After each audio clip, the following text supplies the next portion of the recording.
Coming up, an overnight homicide, and you'll be shocked at who police have in custody for the grandmother's death.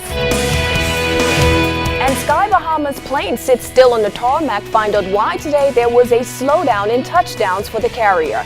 The Bahamas Tonight, the weekend edition, starts now. Now in HD.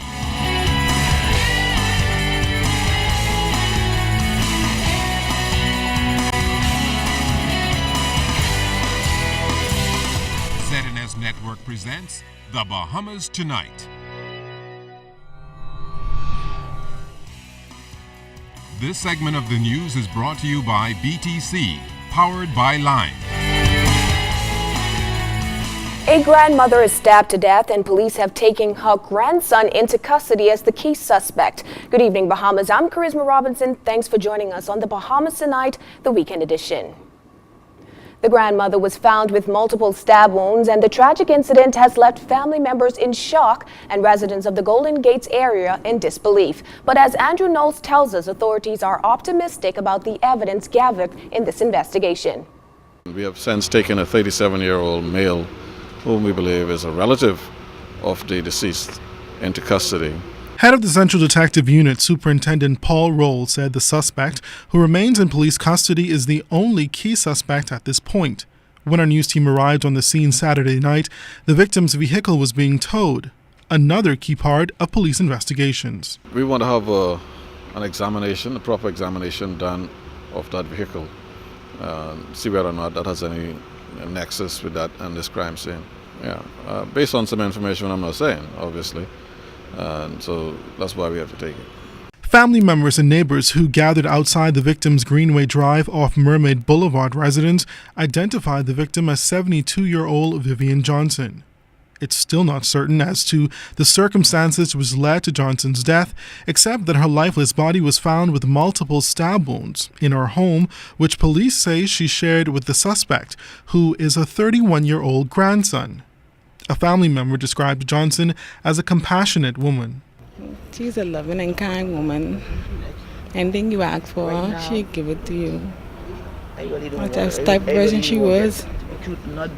How do you feel about, how did you feel when you heard about what happened? I was very shocked.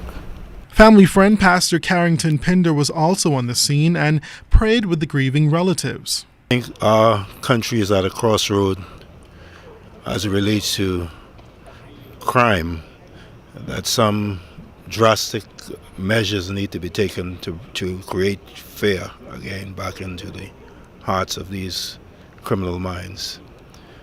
But above everything else, unless a person's heart is changed, nothing will happen.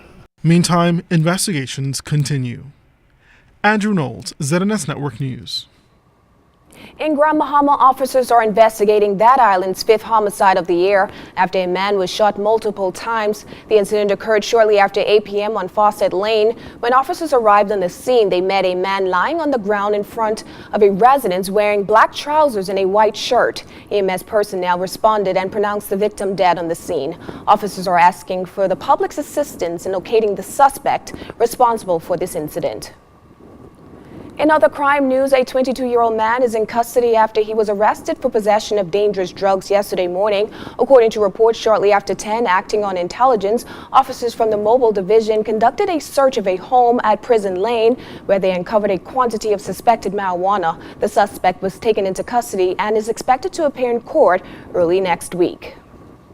Sky Bahamas encountered some turbulence today, but not in the air as you would expect. Its daily operations were impacted with major delays and cancellations. CEO and President Captain Randy Butler told ZNS News that 7 out of the airline's 15 pilots called in sick today.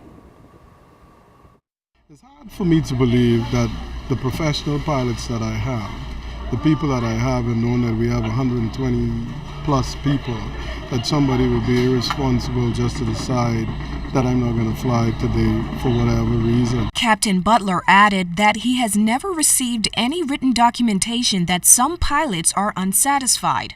I pay on time and I pay a lot of money. Okay? I'm not known for playing games or foolishness. That's not a part of my character. I don't do that. If you ask me any questions, I will answer you honestly. I have nothing else to say about something that people may do. There's been no written documentation to me as saying that we're unsatisfied. We had a meeting with the pilots about 3 weeks ago. We talked about career paths. There were questions about overtime, how we structure overtime. We've tried a couple ways to do overtime so everybody get the benefit across the company. Captain Butler says at some point today they were operating with only 2 pilots, which he said will have major financial implications. And there's a time when the airlines in the country are at a critical stage. It's at the time when new regulations are being put on us overnight. Today what we did is we still let all our pilots that came and worked the normal times because we don't want pilots getting tired or fatigued. What we went to do is we went ahead and we subchartered another company to do some of our flights. Now we understand that Sky Bahamas pilots are represented by the Bahamian Pilots Alliance, which is a newly formed union. However, the union's president, Mark Johnson, denied that this was an organized action against the airline. He says from what he knows, 1 or 2 of those pilots were legitimately sick. He was expected to meet with Captain Butler sometime today to possibly discuss a new industrial agreement that has reportedly been outstanding since January. Meantime, Sky Bahamas apologizes to its customers for any inconvenience caused. Coming up, how mental health can be improved in the country. You're watching The Bahamas Tonight.